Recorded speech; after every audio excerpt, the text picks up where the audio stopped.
Everyone thinks the billionaire in a coma is just a poor man no one cares about. But one nurse treats him with kindness, unaware of who he really is. Then one night, he wakes up, and everything changes forever. In the center of Lagos, behind tall gates and private security, stood Ezine Specialist Hospital, a place where only the wealthiest came to heal. But no amount of money could buy what was lost in room 706. That's where Damilare Ajayi had been lying for a year. Once the most feared name in Nigerian business, now just a quiet man in a coma. No words, no movement, no visitors. Until Amara Eze walked in. She was young, soft-spoken, a nurse from Ajagunle who believed in prayer, clean hands, and doing her job well, even when no one was watching. When the head neurologist, Dr. Okon, called her into his office, her heart almost stopped. "Amara," he said slowly, "this isn't an easy case. Most nurses avoid it, but I think you might be different." He pointed to the thick file on his desk. She opened it. Damilare Ajayi. Even she knew that name. Everyone did. A billionaire by 33. Ruthless, cold, untouchable. And then, the crash. A late-night drive across 3rd Mainland Bridge. A luxury car spinning out of control. Skid marks. No brake reaction. The vehicle plunged off the edge. People said it was a miracle he even survived. Since then, silence. "I'll do it," she said quietly before she could talk herself out of it. That night, Amara climbed to the top floor of the hospital, a private suite guarded like a fortress. When she stepped in, she nearly gasped. This wasn't a patient room. This was a palace. Soft lights, polished wood, a faint scent of incense and fresh lavender. Machines blinked quietly in the background. And there he was, Damilare, lying, in the center of it all like a forgotten king. He looked nothing like the newspapers. Not fierce, not commanding. Just still, pale, beautiful in a haunting way. Amara hesitated, then dipped a warm cloth into the basin and walked toward him. The moment her hand touched his skin, a chill ran through her spine. She paused. It felt like he was aware, like deep in that coma something still watched, still listened. She shook it off. "Let's clean you up, sir," she whispered. "Even legends need a bath." That was the beginning. Every day, every night, she came.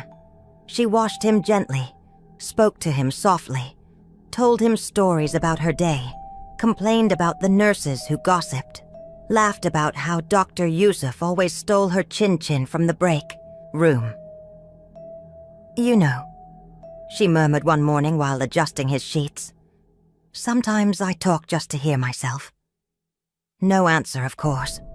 She smiled. Or maybe, "You're listening." And maybe he was, because that week, something changed. It started with a twitch, a finger that moved, just barely. When she touched his hand, she stared. Nothing. She whispered, heart racing. Maybe I imagined it. But the next day, it happened again. She was lifting his arm when she felt it. A light pressure around her wrist. His fingers, slow and shaky, curled. Her breath caught. "Damilare?" Silence. But her heart knew. She ran to Dr. Okon. "He moved," she said. "It's real." The doctor raised a brow. Could be a reflex. "It's not," Amara said. "I felt it." Dr. Okon sighed. "We'll run tests, but don't raise your hopes." But she already had. The scans came back a week later. Increased brain activity, stronger neurological signals. Things were shifting. "Do you know what this means?" she asked, standing beside his bed later that night. He didn't answer, but she didn't need him to, because just before she dipped her cloth again, his hand moved, firm this time. He gripped her wrist. Her eyes flew wide. "Damila," she breathed. And then he opened his eyes. Damilaire's eyes opened like a door creaking after years of silence. Amara didn't move, couldn't move. She had spent months sitting beside this man, talking, washing, hoping. But nothing could prepare her for the moment his eyes met hers. He blinked slowly, confused, raw. His lips parted, his voice barely there. "Where am I?" Her knees almost gave out. He had spoken. He was back. The basin slipped from her hand, water splashing across the floor. Amara spun and slammed the red emergency button. The alarm rang out like a bell of war. Seconds later, the door flew open. Nurses, doctors, Dr. Ocon. Everyone rushed in. "What happened?" the doctor shouted. "He moved," Amara stammered. "He spoke. He grabbed my hand."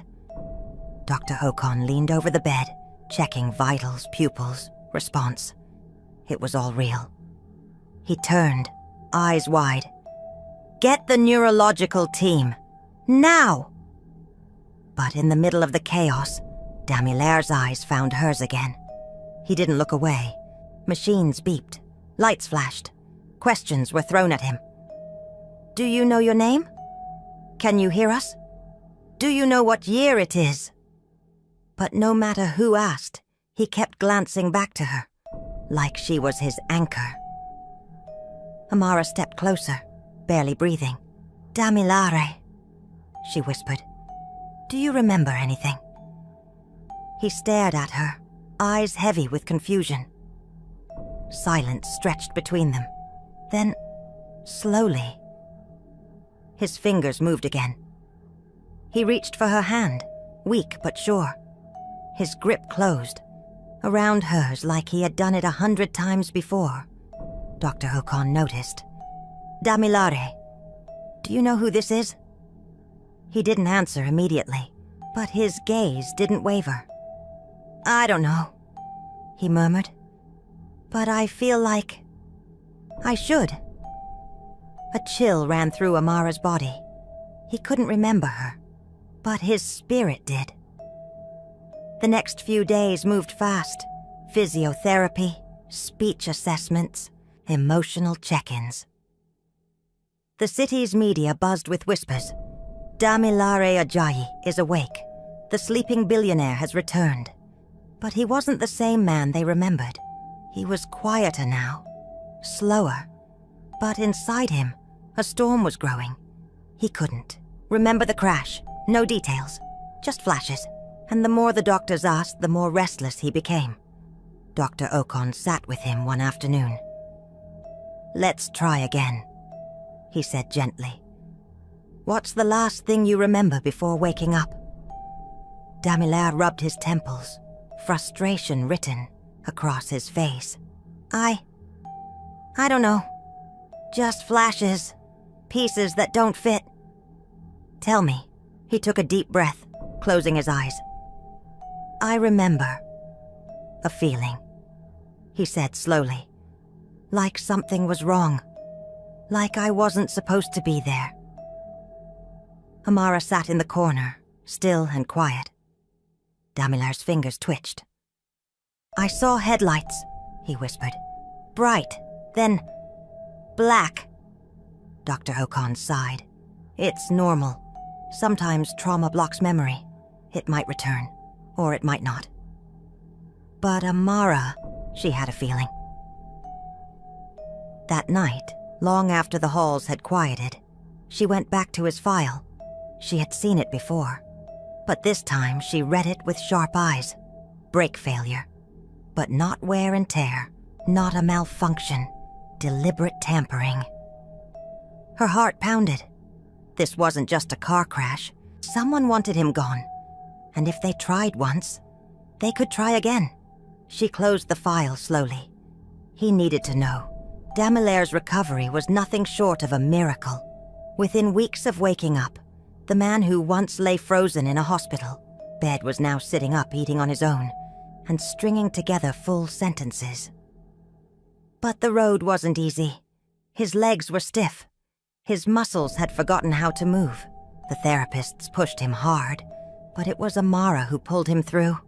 Every stumble, every groan, every time he turned away in frustration, she was right there, steady as stone.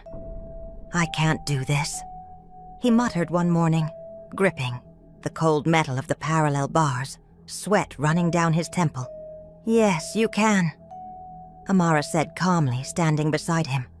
"You've come this far, Damilaire. Don't stop now." He turned to her, breathing heavy. Her eyes weren't just saying words. They believed them. And somehow, that made him believe too. With a long exhale, he took another step. Amara's face lit up. "That's it!" And then it happened. He smiled. Not a fake smile for doctors, not a polite smile for cameras, but a real one. A smile that said, "I'm alive. I'm back. And I know who helped me get here." She didn't see him as a broken billionaire. She didn't worship his wealth. She saw him as Damilaire. And that's why he found himself drawn to her. One evening after a long therapy session, she surprised him. "Come," she said. "Let's take a walk. Fresh air will help you sleep better." He agreed. What he didn't expect was how free the world would feel beyond the hospital walls. The cool night air kissed his skin. The breeze rustled the trees lining the private hospital garden. The moon hung low, soft and gold. For the first time in months, he didn't feel like a patient. He felt like himself again. And beside him, Amara, holding his arm, walking slow, supporting. At first, he thought it was just part of her duty. But then he noticed how her fingers didn't pull away quickly, how she glanced at him when she thought he wasn't looking, how her breath caught when he stepped too close. She felt it too. They stopped near a small stone bench. The moonlight painted silver lines across her face. He turned to her. "Amara," he began.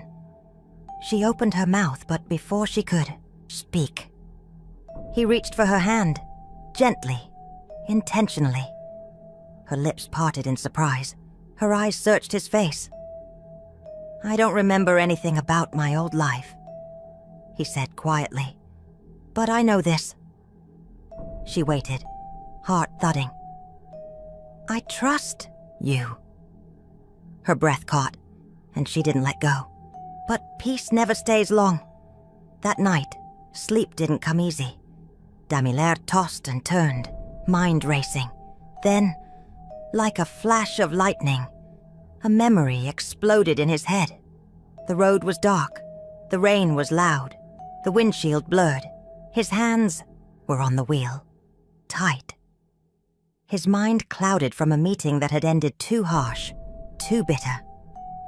Something felt off. Then, headlights. Bright. Blinding. A black SUV swerved into his lane, too fast.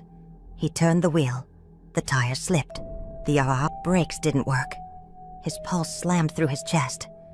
Just before the crash, he saw something, a man, a figure, standing on the side of the road, watching, not running, not calling for help, just watching. And then, black. Damilaire shot up in bed, gasping, sweating. The memory was vivid, too vivid. This wasn't just a crash. It was a plan. The next morning, Amara noticed it instantly. His face was tense, his hands clenched. "Damilaire," she asked, stepping into the room. "What's wrong?" He looked at her with eyes filled with fire. "I remembered something." She froze. "The crash?" He nodded. "It wasn't an accident, Amara." Her heart dropped. The brakes. Someone tampered with them, and I saw him, a man, just standing there, watching me crash. A chill ran through her bones.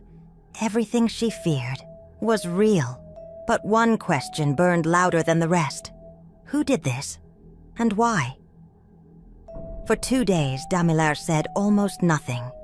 He sat in silence, staring out the hospital window, watching the cars below, watching the people move. But in his mind, he saw only one thing: the memory, the dark road, the SUV, the man watching from the shadows, not running, not shocked, just standing there. It haunted him. Amara stayed close. She didn't push him to speak. She just stayed, brought his tea, adjusted his chair, let him know he wasn't alone. But then one night, Damilare turned to her and said, "I need to know who did this to me." Her throat tightened. "Then let's find out."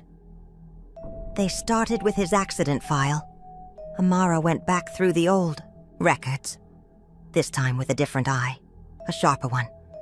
And there it was, hidden in the paperwork, like a secret waiting to be found. Brake failure, not natural, not age, not where. Tampered. Her breath caught. She showed Damilare.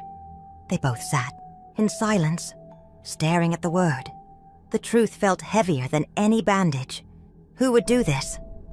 Amara asked softly.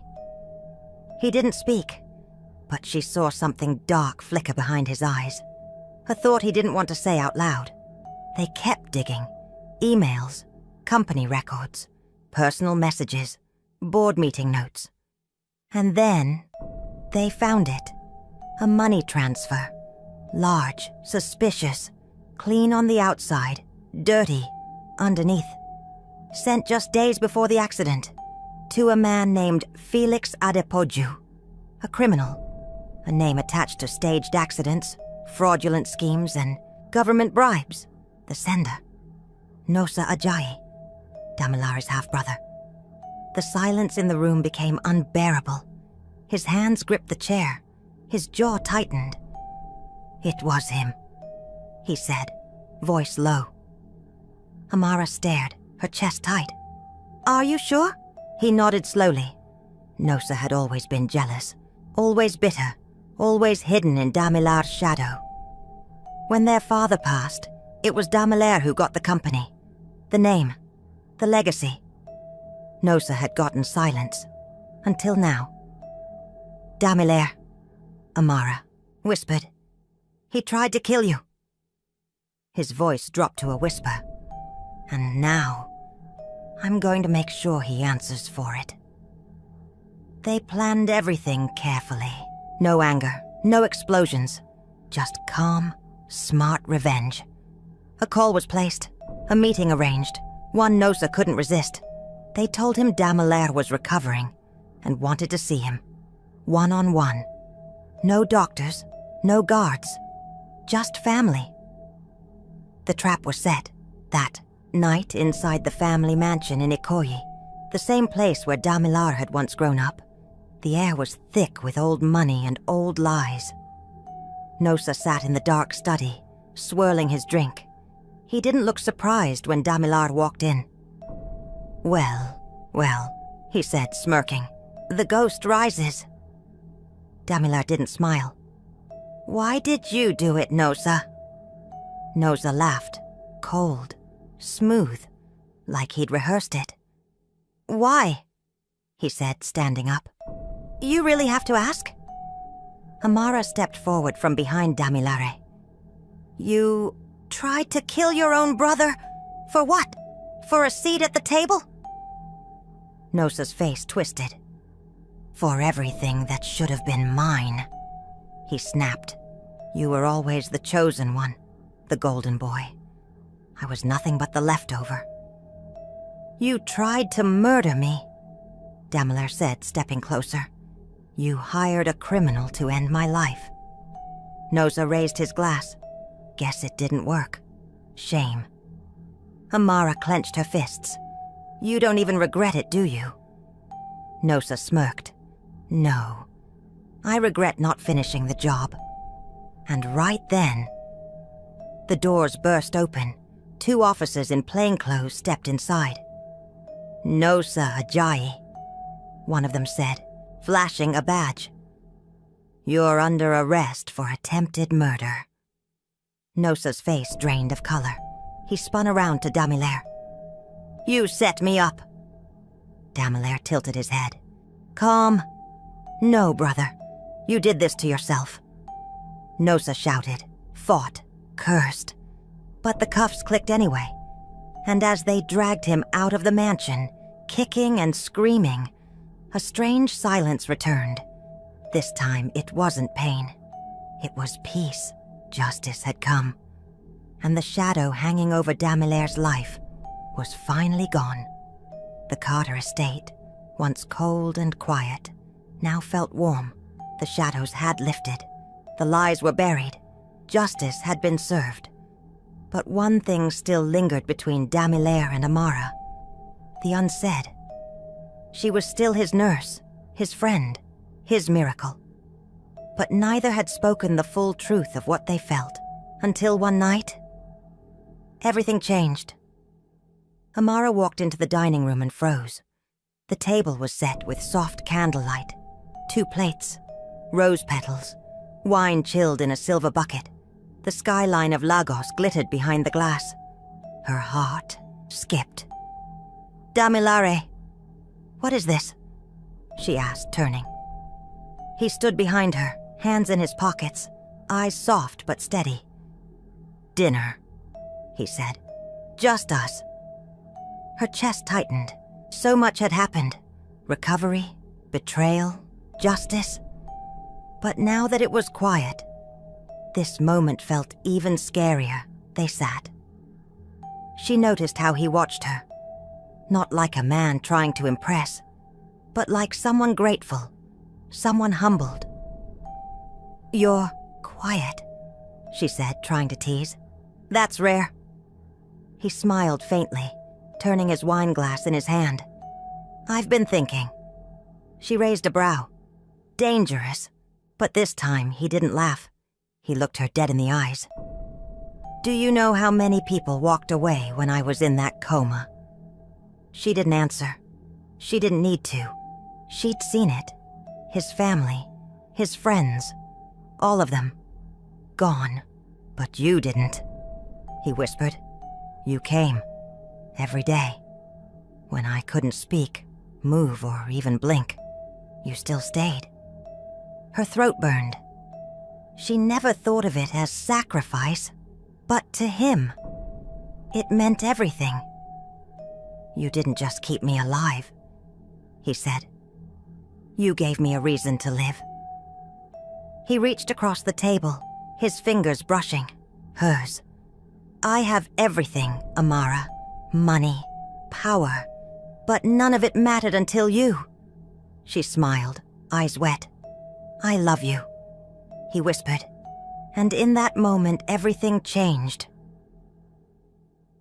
Weeks later, Damilare was strong again. This time, he walked into a boardroom with Amara beside him. On a golden evening, he led her to the rooftop. "It's beautiful," she whispered. "Not as beautiful as you," he said, then dropped to one knee. "Will you marry me?"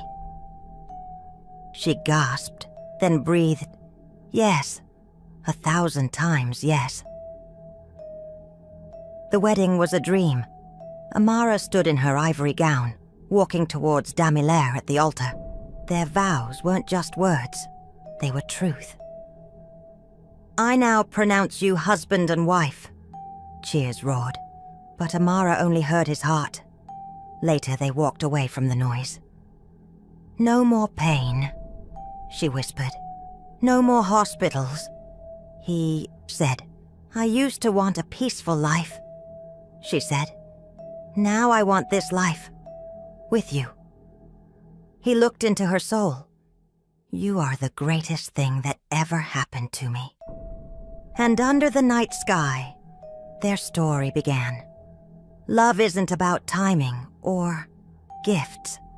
It's about choosing someone, even when staying is hardest. When Billionaire lost everything, Amara stayed. And love, not money, saved him. What would you do if the one person who saved your life became your whole world? Do you believe love can truly heal what money never could? Let us know in the comments. And don't forget to like, share, and subscribe for more soul-stirring African tales.